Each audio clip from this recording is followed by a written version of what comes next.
2025-এর চূড়ান্ত বক্তৃতা আজ। আর এই সফরে ইন্দোনেশিয়ায় আমার শেষ আলোচনার বিষয় হল ফিলিস্তিনের জন্য মুসলিম উম্মার 21 দফার অ্যাকশন প্ল্যান বা কর্মপরিকল্পনা। স্টেজে উঠে বক্তব্য দেওয়ার ঠিক আগে আমি আল জাজিরার একটি প্রতিবেদন পড়ছিলাম, যেখানে বলা হয়েছে যে আজ 20শে জুলাই 2025, মাত্র কয়েক ঘন্টা আগে ইসরায়েল 54 জন ফিলিস্তিনিকে হত্যা করেছে। এর মধ্যে 51 জন ছিলেন ত্রাণকর্মী, আর একজন ছিল 35 দিনের এক নবজাতক শিশু, যাকে শিফা হাসপাতালে অনাহারে মেরে ফেলা হয়েছে। 7ই অক্টোবর 2023 থেকে আজ পর্যন্ত প্রায় 1 বছর 9 মাস আর 2 সপ্তাহে 58,765 জন ফিলিস্তিনি নিহত হয়েছেন এবং 1,40,485 জন ফিলিস্তিনি মারাত্মকভাবে আহত হয়েছেন। এগুলো কেবল সেই সংখ্যা যা রেকর্ড করা হয়েছে বা নিবন্ধিত করা হয়েছে। প্রকৃত সংখ্যা এর চেয়ে বহুগুণ বেশি হবে। আর আমরা জানতে পেরেছি যে ফিলিস্তিনের নিহত এই মানুষদের 25%-এর বেশি ছিল শিশু, 25 থেকে 30%-এর বেশি ছিল নারী। পরিসংখ্যান আমাদের বলছে যে নিহত ফিলিস্তিনিদের 55 থেকে 60% বা 60%-এরও বেশি হলো শিশু আর নারী। তাদের বেছে বেছে টার্গেট করা হয়েছে, বেছে বেছে হাসপাতালগুলোতে বোমা হামলা করা হয়েছে, ক্লিনিকে বোমা মারা হয়েছে, গাজার স্কুলগুলোতে বোমা হামলা করা হয়েছে, বেসামরিক নাগরিকদের বাড়িঘর পুড়িয়ে দেওয়া হয়েছে। 2023 সালের অক্টোবরের আগে গাজার জনসংখ্যা ছিল 22,26,000। এর অর্ধেকেরও বেশি, অর্থাৎ 12 লাখেরও বেশি মানুষ তাদের বাড়িঘর থেকে বাস্তুচ্যুত হয়েছে। আমি এখানে ফিলিস্তিনের ওপর ইসরায়েলের নৃশংসতা নিয়ে বক্তৃতা দিতে আসিনি, আমার আলোচনার বিষয় ভিন্ন। কিন্তু ইসরায়েলের সমর্থকেরা বলে যে হ্যাঁ, এটা হয়েছে, কারণ 7ই অক্টোবর 2023 তারিখে ইসরায়েলের উপর সন্ত্রাসীরা হামলা করেছিল। প্রকৃতপক্ষে প্রতিরোধকারী বাহিনী ইসরায়েলে আক্রমণ করেছিল, তাতে 1,139 জন ইসরায়েলি নিহত হয়েছিল আর 200 জনেরও বেশি লোককে জিম্মি করা হয়েছিল। কিন্তু এর শুরুটা এখানে হয়নি। এর শুরু হয়েছে 1948 সালের 14ই মে থেকে, যখন ইসরায়েল নামক রাষ্ট্রটির জন্ম হয়। তার আগে ইসরায়েল ছিল না। যখন ব্রিটিশরা এই আরবদের ভূখণ্ড শাসন করত, তারা যখন চলে যায় তখন ইসরায়েলকে একটি ছোট্ট অংশ দিয়ে যায়। এমনটা করার কোনো অধিকার তাদের ছিল না। 14ই মে 1948-এর আগে ইসরায়েলের কোনো অস্তিত্ব ছিল না। তখন তাদের অংশ ছিল সামান্য। তারপর তারা অবৈধভাবে দখল করতে থাকে আর তাদের অংশ বাড়তেই থাকে। এখন গাজা বা ওয়েস্টতরের একটি ছোট্ট অংশ ছাড়া তারা এর বেশিরভাগই দখল করে নিয়েছে। সামান্য একটু অংশ আর বাকি আছে। তারা অবৈধভাবে ক্রমাগত এমন ভূমি দখল করে যাচ্ছে যা তাদের নয়। তখন তারা যুক্তি দেয় যে না, যদি আপনি ইতিহাসে ফিরে যান তবে এটা ইব্রাহিম আলাইসাল্লামের বংশধরদের জায়গা ছিল। ইব্রাহিমের প্রায় 600 বছর পরে এটা সেখানে ছিল। তাই তারা প্রায় 3000 বছরেরও বেশি সময় ধরে সেই ভূমিতে বসবাস করেছে। আর আপনি যদি ইতিহাস ঘেঁটে দেখেন, তারা ঠিকই বলছে। হ্যাঁ, তারা প্রায় 1400 খ্রিস্টপূর্বাব্দে ফিলিস্তিনের ওই ভূমি দখল করেছিল। সেটা প্রায় 3000 থেকে 3500 বছর আগের কথা। কিন্তু যদি আপনি ইতিহাসে আরো পিছনে যান, প্রথম অধিবাসী কারা ছিল? খ্রিস্টপূর্ব 6000 অব্দ থেকে প্রথম অধিবাসী ছিল ফিলিস্তিনিরা। তাদের বলা হতো ক্যানানাইট বা অ্যাসকালানাইট। তারা আরব উপদ্বীপ থেকে এসেছিল। সুতরাং আরবরা মূলত 8000 বছর ধরে সেই ভূমিতে বসবাস করছে। তাই যদি আপনি বলেন যে যারা প্রথম এই ভূমিতে ছিল তাদের ভূমি, তাই তাদের। তবে পবিত্র ভূমি হলে সেটা আল্লাহ। ইসলামে যদি এটা একটা মসজিদ হয়, তবে যে ব্যক্তি এটি প্রতিষ্ঠা করেছে মসজিদটা তাদের দ্বারাই পরিচালিত হতে পারে। এমন কোনো ব্যক্তির দ্বারা নয় যে মানে না আল্লাহ বা আল্লাহর আদেশকে। তাই আমরা বিশ্বাস করি, যদি এটা আল্লাহর ভূমি হয়, যদি এটা পবিত্র ভূমি হয়, তাহলে সেটা তাদের হাতেই থাকা উচিত যারা আল্লাহর অনুগত। কিন্তু যদি আপনি এই ভুল যুক্তির সাথে একমত হন যে আদি অধিবাসীদের এই জায়গাটা পাওয়া উচিত, তবে আপনাকে ইতিহাসে ফিরে যেতে হবে।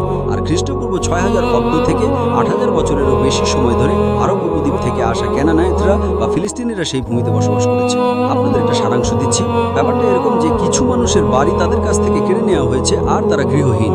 আর আরেক দল মানুষ, এখানে আরব ফিলিস্তিনিদের কথা বলছি, তারা এই গৃহহীন মানুষদের, এখানে ইহুদিদের কথা বলছি, তাদের বাড়িতে ঢুকতে দেয়, কারণ তারা চাচাতো ভাই। আহলান, তোমরা আমাদের বাড়িতে আসতে পারো। তো আরবরা যার বাড়ি থেকে হিটলারের দ্বারা তাড়িয়ে দেওয়া গৃহহীন ইহুদিদের আমন্ত্রণ জানায়, তারা বলেছিল আমাদের বাড়িতে তোমাদের স্বাগতম, তোমরা আমাদের ভাই। তো তারা এলো আর বাড়িতে ঢুকলো। আর কয়েক বছর পরে তারা বাড়ির মালিককে লাথি মেরে বের করে দিল। আর যখন মালিক বলছে আমার বাড়ি ফেরত দাও, তখন তারা বলছে এরা সন্ত্রাসী। এটাই হলো সারাংশ। আমরা এই নিয়ে ঘন্টার পর ঘন্টা কথা বলতে পারি। মূল কথাটা হলো আরব মুসলিমরা তাদের চাচাতো ভাই ইহুদিদের স্বাগত জানিয়েছিল, তোমরা গৃহহীন, এসো আমার বাড়িতে থাকো, আহলান। এই ইহুদিরা বাড়িতে প্রবেশ করে। কয়েক বছর পরে তারা বাড়ির মালিককে লাথি মেরে বের করে দেয়। আর যখন বাড়ির আসল মালিক তার বাড়ি ফেরত যায় এবং বলে দয়া করে আমার বাড়ি ফেরত দাও, তখন তারা বলছে এরা সন্ত্রাসী। এটাই হলো সারাংশ। যাই হোক, আজকের আলোচনা ইতিহাস নিয়ে নয়, এটা আমার আলোচনার বিষয় নয়। আলোচনার বিষয় হলো ফিলিস্তিনের জন্য মুসলিম উম্মার 21 দফার অ্যাকশন প্ল্যান বা কর্ম পরিকল্পনা। মূল বিষয়ে যাওয়ার আগে বলি, গত 1.5 বছরেরও বেশি সময় ধরে প্রশ্ন উত্তর পর্ব পরিচালনা করার সময় অনেকেই আমাকে এই প্রশ্নটি করেছেন। তারা আমাকে বলেন, ডক্টর জাকির, আল্লাহ সুবহানাহু ওয়া তাআলা কি সর্বশক্তিমান নন? আমি বলি হ্যাঁ, তিনি সর্বশক্তিমান। তাহলে আল্লাহ সুবহানাহু ওয়া তাআলা কেন ফিলিস্তিনিদের বিজয়ী করতে পারছেন না? আল্লাহ যদি সর্বশক্তিমান হন আর ফিলিস্তিনিরা যদি সত্যের উপর থাকে, 1 বছর তো পেরিয়ে গেল, এখন 1 বছর 9 মাস আর 2 সপ্তাহ পূর্ণ হতে আর কয়েকদিন, দুঃখিত, কয়েক ঘন্টা বাকি। তাহলে আল্লাহ সর্বশক্তিমান হওয়া সত্ত্বেও কেন তিনি ফিলিস্তিনিদের বিজয় করছেন না? আমার উত্তর হলো, ফিলিস্তিনিদের এই যুদ্ধে বিজয়ী করা আল্লাহর জন্য খুবই সহজ একটি কাজ। তিনি কয়েক সেকেন্ডে, কয়েক মিনিটে, কয়েক দিনে বা কয়েক সপ্তাহে এটা করতে পারেন। খুবই সহজ। কিন্তু আমি আমার বক্তৃতা শুরু করেছিলাম পবিত্র কোরআনের সূরা আল ইমরানের 3 নম্বর সূরার 54 নম্বর আয়াতটি উদ্ধৃত করে, যেখানে বলা হয়েছে মাকারু মাকারাল্লাহু ওয়াল্লাহু খায়রুল মাকিরিন, যে তারা ষড়যন্ত্র করেছিল, অর্থাৎ আল্লাহর শত্রুরা ষড়যন্ত্র করেছিল আর আল্লাহ কৌশল অবলম্বন করেছিলেন, ওয়াল্লাহু খায়রুল মাকিরিন। আর আল্লাহই সবচেয়ে বড় কৌশলী। মানুষের যুক্তি দিয়ে আমরা হয়তো বুঝতে পারবো না আল্লাহর পরিকল্পনা কি, কিন্তু যাদের আল্লাহর উপর বিশ্বাস আছে তারা জানে আল্লাহ যাই করেন তা মঙ্গলের জন্যই করেন। আপনার আমার মতো সীমিত জ্ঞান আর অতি সামান্য হিকমত, যা আসলে কিছুই না, সেটা দিয়ে আমি যতটুকু বুঝতে পারি সেটা হলো আল্লাহ চাইলে এটা খুব সহজেই করতে পারতেন। আর আমরা জানি গত 75 বছর ধরে বিশ্বের 90%-এরও বেশি মুসলিমদের দিকে তাকিয়ে সন্ত্রাসীর মতো করে, আর তারা ভাবে যে ইসরায়েল হকে ওপরে আছে আর ফিলিস্তিনিরাই দোষী। 90%-এরও বেশি এটা ভেবেছিল। জরিপ করে দেখুন, এটা 85% হতে পারে, যদি 90%ও না হয়। তবে এটা সন্দেহ ছাড়াই যে 2023 সালের অক্টোবরের আগে বিশ্বের মুসলিমদের মধ্যে 85% বা 90%-এরও বেশি বিশ্বাস করত যে ইসরায়েল হকের উপরে আছে আর ফিলিস্তিনিরা দোষী। গত 1 বছর 9 মাস ধরে 7 অক্টোবর 2023 থেকে এই যে গণহত্যা চলছে মানবজাতির ইতিহাসে এবারই প্রথম। এর আগে গণহত্যা অনেকবার হয়েছে, কিন্তু এবার প্রথম কোনো গণহত্যা বা সরাসরি সম্প্রচার মিডিয়া বা সোশ্যাল মিডিয়ায় দেখানো হচ্ছে। আগের গণহত্যাগুলো আমরা জানতাম 10 বছর পরে, হয়তো 100 বছর পরে বা কয়েক মাস পরে বা কয়েক সপ্তাহ পরে, কিন্তু মানবজাতির ইতিহাসে এবারই প্রথম একটি গণহত্যা ঘটছে আর আপনি সোশ্যাল মিডিয়ায় তা সরাসরি দেখতে পাচ্ছেন। প্রাথমিকভাবে আমাদের বেশিরভাগ সোশ্যাল মিডিয়া, সেটা ফেসবুক হোক বা ইনস্টাগ্রাম হোক, তাদের স্বয়ংক্রিয় অ্যালগোরিদম ছিল যে আপনি কিছু টাইপ করলে সেটার সাথে সম্পর্কিত পরবর্তী ভিডিওটি পাবেন। তাই কেউ যখন ইসরায়েল এবং ফিলিস্তিন সংঘাত নিয়ে সার্চ করত তখন ভিডিওগুলো চলে আসতো। তাই প্রথম কয়েক মাসে পশ্চিমা বিশ্বের নিয়ন্ত্রিত সোশ্যাল মিডিয়াগুলো আসলে সত্যটাই ছড়িয়ে দিচ্ছিল যে কি ঘটছে, যে নিরীহ নারীদের টার্গেট করা হচ্ছে, নিরীহ শিশুদের টার্গেট করে হত্যা করা হচ্ছে, বিশেষভাবে স্কুলগুলোতে বোমা হামলা করা হচ্ছে, হাসপাতালগুলোতে বোমা হামলা করা হচ্ছে, ত্রাণকর্মীদের উপর বোমা হামলা করা হচ্ছে। বেছে বেছে এই ভিডিওগুলো বেরিয়ে আসছিল। যখন ফেসবুক আর ইনস্টাগ্রাম এটা বুঝতে পারলো তখন তারা তাদের অ্যালগোরিদম পরিবর্তন করে দিল। ঠিক আছে, আমরা এখন আর সত্য প্রচার করতে চাই না, কিন্তু টিকটক তো পশ্চিমা বিশ্বের দ্বারা নিয়ন্ত্রিত নয়, এর মালিকানা চীনের। তাই টিকটক সত্য দেখাতে থাকলো, তো টিকটকের মাধ্যমে বিশ্ববাসী আসল সত্যটা জানতে পারলো গাজা বা ফিলিস্তিনে কি করছে। অবস্থা এমন হলো যে এখন বিশ্বাস আপনি সারা বিশ্বের 72% মুসলিমদের ফিলিস্তিনের মানুষের সমর্থন করতে দেখবেন। আর 2023 সালের অক্টোবরের মাত্র কয়েক মাসের মধ্যেই আপনি দেখতে পান যে অমুসলিম দেশগুলোতে, পশ্চিমা দেশগুলোতে ফিলিস্তিনিদের সমর্থনে বিশাল বিক্ষোভ হচ্ছে। যখনই মুসলিম দেশগুলোতে এসব বিশাল বিক্ষোভ হয়েছে সেখানে বেশিরভাগ মানুষই ছিল অমুসলিম, মুসলিমরা ছিল খুবই সামান্য। আমরা যদি পরিসংখ্যানটি মেনে নিই যে আজ পর্যন্ত 58,765 জন ফিলিস্তিনি নিহত হয়েছেন, আপনি এটিকে 2 দিয়ে গুণ করলেও সমস্যা নেই। আপনি কি জানেন এই 1 বছর 9 মাসের ব্যবধানে যত মানুষ নিহত হয়েছে তার চেয়ে বহুগুণ বেশি অমুসলিম ইসলাম গ্রহণ করেছে? শত বা হাজারে নয়, 10,000-এরও বেশি।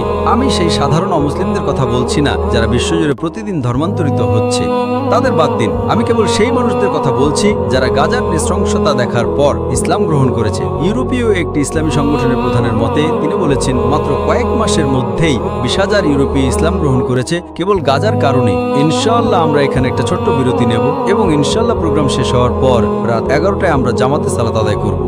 আমাদের প্রিয় নবীজি সাল্লাল্লাহু আলাইহি সাল্লাম বলেছেন যে যতটা সম্ভব আজানের পরপরই দ্রুত সালাত আদায় করা উচিত, কেবল ইশার সালাত ছাড়া। ইশার সালাত দেরিতে পড়া যায় এবং মাশাআল্লাহ আমাদের এখানে হাজার হাজার মানুষ আছে, তা জায়গা পূর্ণ হওয়ার আগে আমরা সালাত আদায় করব। রাত 11টায় প্রোগ্রাম শেষ হওয়ার পর নারী এবং পুরুষ উভয়ের জন্য জামাতে ইশার সালাতের ব্যবস্থা করা হয়েছে ইনশাআল্লাহ। তো আমরা যা বলছিলাম, শত শত হাজার হাজার এবং 10,000-এরও বেশি অমুসলিম, বিশেষ করে ইউরোপীয়রা গাজার জনগণের উপর ইসরায়েলের চালানো নৃশংসতা জানার পর তারা এটা বিশ্বাসই করতে পারেনি। শুধু মুসলিমরাই নয়, এমনকি ইহুদিরাও প্রতিবাদ করেছে যে ইসরায়েল যা করছে তা আমাদের ধর্মের অংশ নয়, এটা ইহুদি ধর্মের অংশ নয়। অবস্থা এতটাই বদলেছে যে বিক্ষোভ অনেক বড় আকার ধারণ করেছে। কিন্তু দুর্ভাগ্যজনকভাবে আপনারা জানেন যে ইহুদিরা বিশ্ব অর্থনীতি নিয়ন্ত্রণ করে ব্যাংকিং ব্যবস্থার মাধ্যমে, যা রিবা বা সুদের উপর ভিত্তি করে। যদিও সংজ্ঞা